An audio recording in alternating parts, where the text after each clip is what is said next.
Hello दोस्तों, मैं हूं आपका दोस्त और भारत का इकलौता मुर्तद मौलाना बकरी-ए-हिंद उल मुसल्लम।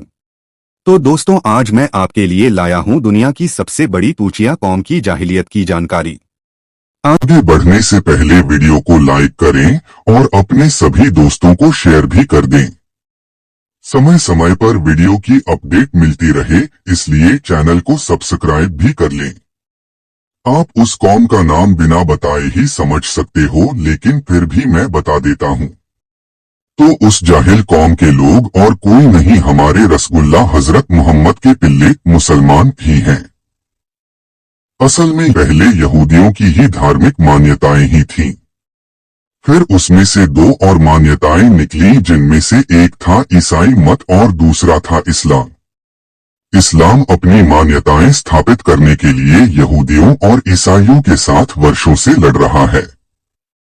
ईसाइयत के जो पैगंबर हैं वो सभी इस्लाम के भी पैगंबर हैं, लेकिन लड़ाई यह है कि ईसाई अपने एक पैगंबर ईसा मसीह को ईश्वर का बेटा कहते हैं, जबकि इस्लाम का कहना है कि हजरत ईसा अल्लाह का दूत है, क्योंकि अल्लाह बच्चे पैदा नहीं कर सकता।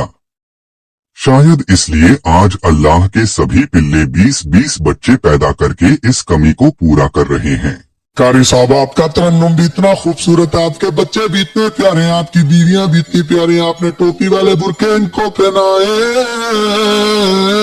सबसे बड़ा 37 साल का, सबसे छोटा 2.5 माह का, 36 साल और 9.5 माह के गैप में आप मुझे बताएं, आप थके क्यों नहीं आए?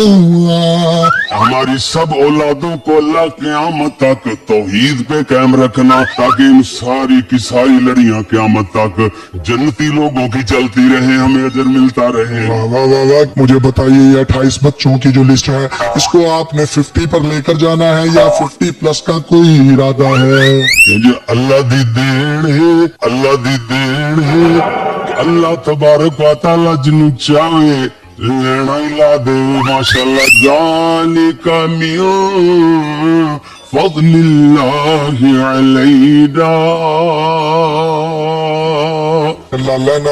लेना करी जो तिलेना लाई जो। अब यहूदियों से इनकी लड़ाई की बात करें तो उसमें बात सिर्फ यह है कि हमारे रसूलुल्लाह हजरत मोहम्मद कह गए हैं कि वो ही आखिरी नबी हैं और अब कोई नबी नहीं आएगा। जबकि यहूदियों का मानना है कि अभी एक और नबी आना है और वो अभी आना बाकी है। हो सकता है यहूदी भी हिंदुओं के दशावतार में से 10वें कल की अवतार की प्रतीक्षा कर रहे हों। अब सोचने वाली बात है कि एक गुफा में जन्मे गुफापुत्र हजरत ईसा के पिता का कोई अता पता नहीं है। इसलिए ईसाइयों ने तो ईसा को ईश्वर की देन मान लिया, लेकिन मुसलमान हजरत ईसा को अल्लाह की देन नहीं मानते, जबकि ये साले अपनी बेगम के हलाला की पैदाइश को झट से अल्लाह की देन बोल देते हैं।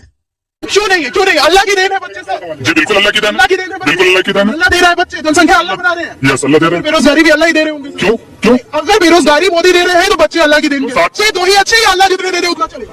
अल्लाह सिर्फ बच्चे देने के लिए है, दूसरा कोई काम नहीं होगा देने वाला। उफ, इतना भेदभाव। तो मेरे काफिर दोस्तों, आप समझ गए होंगे इन जाहिलों की बदमाशी को।